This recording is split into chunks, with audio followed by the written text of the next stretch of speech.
प्रधानमंत्री जी भी अपना दौरा छोड़ के बीच में आ गए हैं।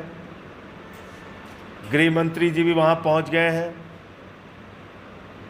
मैं केंद्र सरकार से मांग करता हूं कि आप सभी दलों को विश्वास में लीजिए और एक विपक्षी दलों की बैठक बुला के इस पे आप क्या कार्रवाई कर रहे हैं या पूरी घटना क्या हुई है, कैसे हुई है, कहां फेलियर हुआ है, उसकी जानकारी देश के विपक्षी दलों को और उनके नेताओं को भी सरकार दे। और जो भी आप कार्रवाई करना चाहते हैं, इनको मुंहतोड़ जवाब देने के लिए, उसमें हम सब लोग आपके साथ हैं।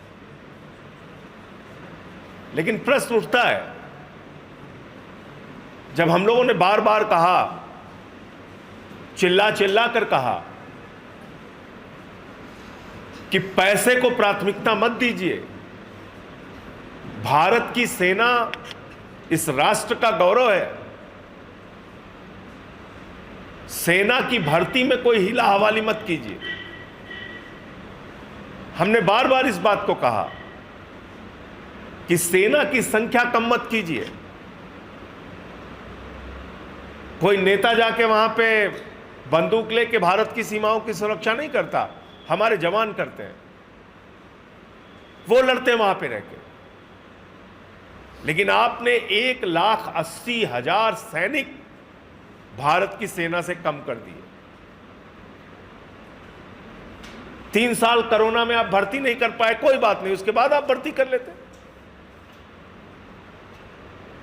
लेकिन एक तरफ आपने 1,80,000 सेना के जवानों की संख्या कम कर दी, दूसरी तरफ आप 4 साल के अग्निवीर की योजना लेके आ गए। अग्निवीर की योजना का विरोध पूरे देश के नौजवानों ने किया। हरियाणा हो, उत्तर प्रदेश हो, राजस्थान हो, बिहार हो, झारखंड हो, सब ने किया कि भाई जवानों के जिंदगी के साथ खिलवाड़ मत कीजिए और ये 4 साल की नौकरी के बजाय जैसे उनकी भर्ती होती थी उस तरह से उनकी भर्ती की जाए। लेकिन आप नहीं माने। हमने बार बार आपसे कहा। तो लोग अपनी जरूरतों को कम करके भी प्रधानमंत्री का खजाना भरने को तैयार हैं और भर ही रही है इस देश की जनता टैक्स के नाम पे खजाना। कम से कम सेना को कमजोर मत कीजिए, सेना की संख्या कम मत कीजिए। कम से कम ये अग्निवीर की भर्ती को खत्म करके जैसे सैनिक पहले भर्ती होते थे उस तरह की भर्ती कीजिए। तो ये विषय भी मैं चाहता हूं कि अब इतनी बड़ी घटना हुई है तो सरकार को इसकी ओर पुनर्विचार करना चाहिए।